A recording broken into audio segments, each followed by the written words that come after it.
Hello అండి. Welcome to our channel. నేను మీసిరి. ఇప్పుడు మనం చెప్పుకోబోయే కథ 'ప్రియసఖి' పార్ట్ 257. ఏంటి, కాఫీ పెట్టడం కూడా రాదా నీకు అని స్వరూప్ అత్యంత ఆశ్చర్యంగా అడుగుతుంటే, "మ్మ్హ్మ్, రాదు" అని పళ్ళు ఇకిలిస్తూ లేచి కూర్చుంది దీవెన. మరి నాతో చెప్పలేదు? ఇంకా ఆశ్చర్యం వేడకుండానే చూస్తుంటే, "నువ్వు అడగలేదు కదా" అంటూ చిందరవందరగా ఉన్న జుట్టు ముడిపెట్టుకుంది దీవెన. ఆమెను దగ్గరికి లాక్కుని ఆమె మెడవంపులో ముద్దు పెట్టుకున్నాడు. ఆ హఠాత్ పరిణామానికి ఉలిక్కిపడి అంతలోనే నవ్వుకుంటూ అతని చుట్టూ చేతులు వేసింది. "మోసం చేసావు నన్ను" అంటూనే ఆమె చెంప మీదకి పెదవులు చేర్చాడు. "నేనా? నేనేం చేశాను" అని అడుగుతూనే కళ్ళు మూసేసుకుంది. "వంట రాదని ఎందుకు చెప్పలేదు" అని అడిగాడు. "అయితే వదిలేస్తావా" అని అడుగుతూ తల ఎత్తి అతని వంక చూసింది. "వదిలేస్తే ఊరుకుంటావా?" అతను కళ్ళు ఎగరేశాడు. "ఎందుకు ఊరుకోవాలి? దీవెన ఇక్కడ" అన్నది రోషంగా. "ఆహా" అంటూ, "సరే, ప్రస్తుతం చాలా పనుంది, కాఫీ తర్వాత తాగుదాం" అంటూ ఆమె దుప్పటి లాగేస్తుంటే, "ఓయ్, దెబ్బలు పడతా నీకు, ఇప్పుడు మధ్యాహ్నం అయిపోయింది" అని తప్పించుకుని బాత్రూంలోకి పరిగెత్తింది దీవెన. ఇద్దరూ భోజనం చేసి సరదాగా మాట్లాడుకుంటూ కూర్చున్నారు. స్వరూప్ మమ్మీ రమ్మంది అని అతని ఒళ్ళో కూర్చొని అతని చేతివేళ్లతో ఆడుకుంటూ చెప్పింది దీవెన. "వెళ్దాంలే, తొందరేంటి" ఆమె చుట్టూ చేతులు బిగించాడు అతను. "అది కాదు స్వరూప్." "ఏది కాదు?" "అలా వెళ్ళాలి అట." "వెళ్ళకపోయినా పర్లేదు" అన్నాడతను. "స్వరూప్ ప్లీజ్, అల్లుడు మరి అతను కావాలా వద్దా" అంటూ అతని బుగ్గలాగింది. "అవి కావాలి కాబట్టి వస్తానులే" అని నవ్వాడు స్వరూప్. ఆ రోజు సాయంత్రమైంది. "వావ్ స్వరూప్, బాగా పెడుతున్నావు, అలాగే చెయ్యి" అని స్వరూప్ కాఫీ పెడుతుంటే ఇన్స్ట్రక్షన్స్ ఇస్తోంది దీవెన. "నీకు రాదు, నాకు వచ్చేది చెడగొడతావు, కాసేపు సైలెంట్గా ఉండు" అన్నాడు విసుక్కుంటూ స్వరూప్. అతని మాటలకి మూతి తిప్పి సైలెంట్ అయింది. కానీ 2 నిమిషాలు మాత్రమే.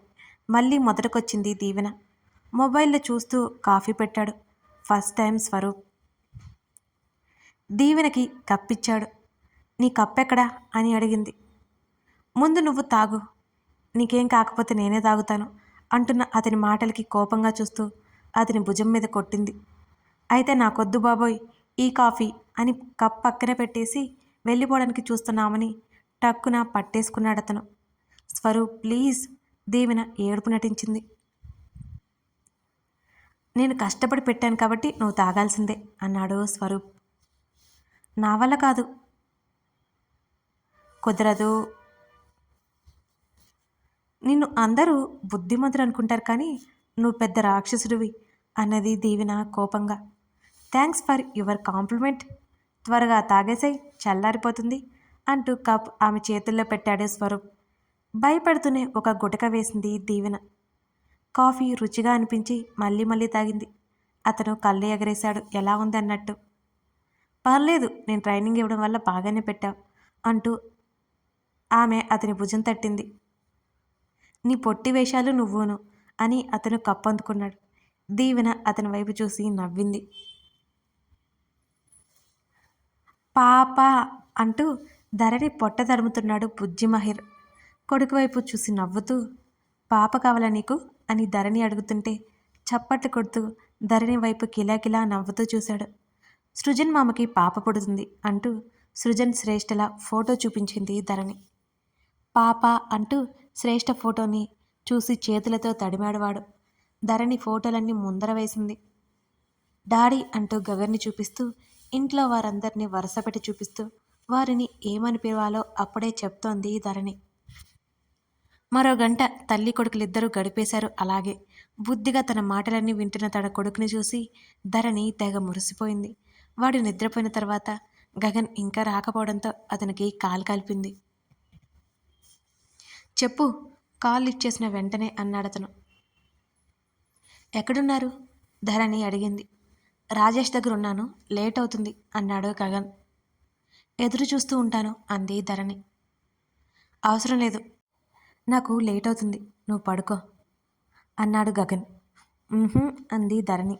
"ధరణి" అని అతను సీరియస్గా పిలవడంతో నిజం చెప్పండి, ఏం చేస్తున్నారు అక్కడ అని అడిగింది ధరణి. ఇంకా ఏం చేయలేదు, ఏదో ఒకటి చేశాక చెప్తానులే. మహి ఏం చేస్తున్నాడు అని అడిగాడు గగన్.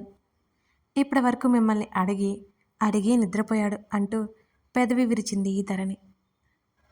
వాడి మీద అబద్ధాలు చెప్తున్నావా అన్నాడు గగన్. అయ్యో రామా, నాకేం అవసరం, వాడే అడిగాడు ఇప్పుడు వరకు. మీరు ఎలాగూ నా మాట నమ్మరు, రేపటి నుంచి రికార్డ్ చేస్తానండి అంటూ వెటకారంగా చెప్పింది ధరణి.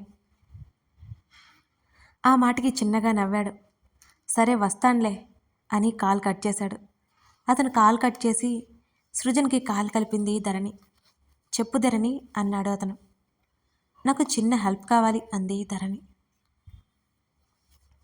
ఏంటది అతను అయోమయంగా అడిగాడు. శ్రేష్ఠ డెలివరీకి ఇంకా ఎంత టైం ఉంది అని అడిగింది ధరణి. ఇంకో 2 months ఉంది. ఎందుకు అని అడిగాడు సృజన్. చెప్తాను కానీ రేపు ఇంటికి రా ఒకసారి అన్నది ధరణి. ఎందుకు, అంతా ఓకే కదా అని అడిగాడు. అబ్బా, ఇంటికి రమ్మంటే ఏదో జరిగినట్టా? సరే వస్తాను. మా వాడు నీ కూతురు ఎప్పుడు వస్తుంది అని అడుగుతున్నాడు. ఏం చెప్పమంటావు? శ్రేష్ఠని తీసుకురా అన్నది ధరణి. సరే సరే, ఎలాగో రేపు హాస్పిటల్కి వెళ్ళాలి, అటు వెళ్ళేసి తీసుకొస్తానులే అన్నాడు సృజన్. ధరణి కొంతసేపు ఆలోచించి ముసుముసుగా నవ్వుకుని గగన్ కోసం ఎదురు చూస్తూ పడుకుంది. మర్నాడు శ్రేష్ఠని హాస్పిటల్కి తీసుకెళ్లి ధరణి దగ్గరికి తీసుకెళ్లాడు సృజన్. మాలవికతో బుజ్జిగాడ ఆడుతుంటే ధరణి అక్కడే కూర్చుని మాటలు పెట్టింది. శ్రేష్ఠ సృజన్ లోపలికి రావడంతో తల ఎత్తి చూసి శ్రేష్ఠ దగ్గరికి పాక్కుంటూ వెళ్ళిపోయాడు మహిర్. సృజన్ వాణ్ణి ఎత్తుకుంటూ ఉంటే వాడు శ్రేష్ఠ వైపు జారుతున్నాడు. ఆరోగ్యం బాగుందా శ్రేష్ఠ అని అడుగుతూనే ఎదురు వెళ్ళి కూర్చోమని చెప్పింది ధరణి. బాగుంది ధరణి అన్నది శ్రేష్ఠ నవ్వుతూ. మాలవికతో మాట్లాడుతూ ఆమె పక్కనే కూర్చుంది శ్రేష్ఠ. సృజన్ ఒడిలో నుంచి జారిపోయి శ్రేష్ఠ దగ్గరికి వచ్చి శ్రేష్ఠ మోకాళ్ళు పట్టుకుని లేచి నిలబడి పాప అని బుజ్జిగాడు అంటుంటే కావాలా పాప అని అడుగుతూ నెమ్మదిగా వాణ్ణి పక్కన కూర్చోబెట్టుకుంది. శ్రేష్ఠ పొట్ట దగ్గర వాడు తడుముతో ఆలోచిస్తుంటే వాడినే గమనిస్తున్నాడు సృజన్. కాసేపు శ్రేష్ఠ వైపు, కాసేపు ధరణి వైపు చూస్తూ శ్రేష్ఠ పక్కనే కూర్చున్నాడు బుద్ధిగా. వాణ్ణి చూసి చిన్నగా నవ్వుకున్నాడు సృజన్. ధరణి ఇద్దరికి జ్యూస్ అందించింది. ఆ తర్వాత వాళ్ళిద్దరిని గదిలోకి పిలిచింది. శ్రేష్ఠ పైకి ఎక్కలేనండంతో ధరణి సృజన్ మాట్లాడుతూ అలా బయటికి నడిచారు ఇద్దరు. ఏదో మాట్లాడాలి అన్నావు, ఏంటి ధరణి అది అని ఆమె వైపు చూశాడు సృజన్. ధరణి విషయం చెప్పగానే అతను చిన్నగా నవ్వాడు. ఈ ఒక్క హెల్ప్ చేసి పెట్టి నాకు, ఆయనకు చెప్పినా ఒప్పుకోరు, ఆయనకి తెలియకూడదు సృజన్ ప్లీజ్ అని బ్రతిమాలింది ధరణి. ఆమె మాటకు చిన్నగా నవ్వి నువ్వు ఏదైనా అడిగితే నేను కాదంటానా? నీకోసం ఈ మాత్రం చేయలేనా? తప్పకుండా చేస్తాను అన్నాడు సృజన్. సృజన్ మాటలకి చిన్నగా నవ్వింది ధరణి. కానీ ఆ రోజు నేను రావడం కుదరదు ధరణి, శ్రేష్ఠకి ఈ 2 months బెడ్ రెస్ట్ అవసరం అని అన్నాడు సృజన్. అరే, ప్రతిసారి ఇదే జరుగుతుంది అన్నది ముఖం వేలాడదీసి. ఏం పర్లేదు, నువ్వు ఇలా డేలా పడిపోకు, నువ్వుంటావు, ఇంకెవరో అవసరం లేదులే అని నవ్వుతూ అన్నాడు సృజన్. ప్రతిసారి ఇదే చెప్పు అంటూ మూతి తిప్పింది ధరణి. నిజంగా కావాలి అంటే శ్రేష్ఠని అడుగు సృజన్ అన్నాడు. శ్రేష్ఠ ప్రెగ్నెంట్ కాబట్టి ఊరుకుంటున్నా అంది ధరణి బెదిరింపుగా. సృజన్ చిన్నగా నవ్వి ఇక మేం బయలుదేరతామన్నాడు. లంచ్ రెడీ అయింది, తినేసి వెళ్లాల్సిందే ధరణి పట్టుపట్టి చెప్పడంతో ఇక తప్పలేదు అతనికి. శ్రేష్ఠ వెళ్ళిపోయే వరకు శ్రేష్ఠతోనే ఉన్నాడు మహిర్ కూడా. దీవెన వాళ్ళ ఇంటికొచ్చాడు స్వరూప్. అతనికి కాస్త మొహమాటంగానే ఉంది. ఏమైంది, రూమ్లో నుంచి బయటికి రారా తమరు అని దీవెన కళ్ళు ఎగరేసి స్వరూప్ని అడుగుతుంటే ఆమె చేతులు పట్టుకొని మీదకు లాక్కున్నాడు స్వరూప్. కొత్తగా పెళ్ళైన వాళ్ళ రూమ్లోనే ఉంటారు తెలీదా అంటూ ఆమె చెంప మీద ముద్దు పెట్టుకున్నాడు. చా, నాకు తెలియదులే పాపం, ఇప్పటికైనా బయటికి రండి సార్, డాడీ మమ్మీ అక్క బావ అందరూ ఉన్నారు, అని దీవెన చెబుతుంటే "ఉమ్, వస్తాను అంటూ మరో ముద్దు ఇచ్చి దూరం జరిగాడు. అతడు ఇంట్రోవర్ట్ టైప్ అని దీవెనకి తెలుసు. నలుగురితో ఉంటే కథ అతనికి బాగుంటుందని అతన్ని బలవంతంగా బయటికి లాక్కొచ్చింది దీవెన. స్నాక్స్ కాఫీ తీసుకొచ్చి ఇచ్చింది రాజేశ్వరి అందరికీ. చేతన్ మాట్లాడడంతో స్వరూప్ కాస్త ఫ్రీ అయ్యాడు. ఆ ఇంట్లో దీవెనని ఎంత గారాబం చేస్తారో అతనికి కాసేపటికి అర్థమైపోయింది. వాళ్ళందరూ అక్కడ ఉండగానే ధరణి ఫోన్ చేసింది. చెప్పు ధరణి, దీవెన హుషారుగా పిలిచింది. రేపు మీరు డిన్నర్కి రావాలి ధరణి చెప్పడంతో దీవెన ఒక క్షణం ఆలోచించి మేమా అని మరోసారి దీవెన అడుగుతుంటే మీరే. స్వరూప్కి నువ్వు చెబుతావా నన్ను చెప్పమంటావా అని అడిగింది ధరణి. నేనే చెప్తానులే అని చిన్నగా నవ్వి సరే అన్నది దీవెన. అలాగే చేతన్ని వీక్షని కూడా రమ్మని చెప్పింది ధరణి. గగన్ ఆ రోజు త్వరగా ఇంటికొచ్చాడు. తండ్రి కనిపించిన ఆనందంతో కిలకిలా నవ్వుతూ కేకలు వేశాడు మహిర్. కొడుకుని ఎత్తుకుని గార్డెన్లో కూర్చున్నాడు గగన్. రాజేష్ కూడా అక్కడే ఉన్నాడు. ధరణి రాజేష్ మాట్లాడుకుంటూ ఉంటే బాబునే ఎత్తుకుని అటు ఇటు తిప్పుతున్నాడు గగన్. అన్నయ్య, ధరణి పిలుపుకి ఏంటి అన్నట్టు చూశాడు రాజేష్. ఆయనకి లవ్ స్టోరీలు ఏమైనా ఉన్నాయా అంటున్న ధరణి మాటలకి నోరు వెళ్ళబెట్టి చూశాడు రాజేష్. లవ్ స్టోరీనా? ఇప్పుడు నీకు ఆ అనుమానం ఎందుకు వచ్చింది ధరణి అని రాజేష్ అడుగుతుంటే అనుమానం ఏం లేదు, ఊరికే తెలుసుకోవాలి అన్నది ధరణి.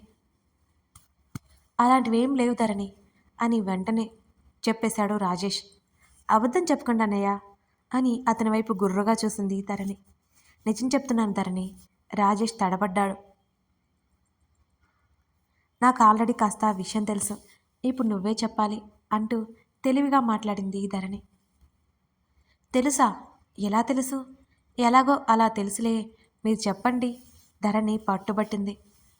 ఒక అమ్మాయి ఉండేది, ఎవరు ఏంటి అనేది నాకు తెలియదు అన్నాడు రాజేష్. అబద్ధం చెప్పకండి, మీకు తెలుసు. ధరణి అతని వంక సీరియస్గా చూసింది. నిజం చెప్తున్నాను సిస్టర్, నాకు అస్సలు తెలీదు. వాడప్పుడు ఒక అమ్మాయి గురించి చెప్పాడు కానీ ఆమె ఎవరో ఏంటో తెలియదు అనగానే ధరణి కళ్ళు పెద్దవయ్యాయి. నిజమా అని ఆమె అంటుంటే అంటే నీకు తెలీదా అంటూ అయోమయంగా చూశాడు అతను. తెలీదు, ఇప్పుడు మీరే చెప్పారు అన్నది ధరణి పాయింట్ లాగుతూ. అయ్యో బాబోయ్, వాడికి కానీ విషయం తెలిస్తే నన్ను చంపేస్తాడు. నేను చెప్పానని చెప్పక ధరణి, రాజేష్ కంగారుగా అన్నాడు. అయితే మీరు తను ఎవరో చెప్పండి, లేకపోతే చెప్పేస్తా ధరణి బెదిరించింది. నిజంగానే నాకు తెలియదు ధరణి. రాజేష్ వాపోతుండగా అక్కడికి వచ్చాడు గగన్. చెప్పనా అన్నట్టు ధరణి కళ్ళతోని సైగ చేసింది రాజేష్కి. వద్దు అన్నట్టుగా అడ్డంగా తల ఊపాడు ఆమెనే చూస్తూ కంగారుగా. కథ కొనసాగుతోంది.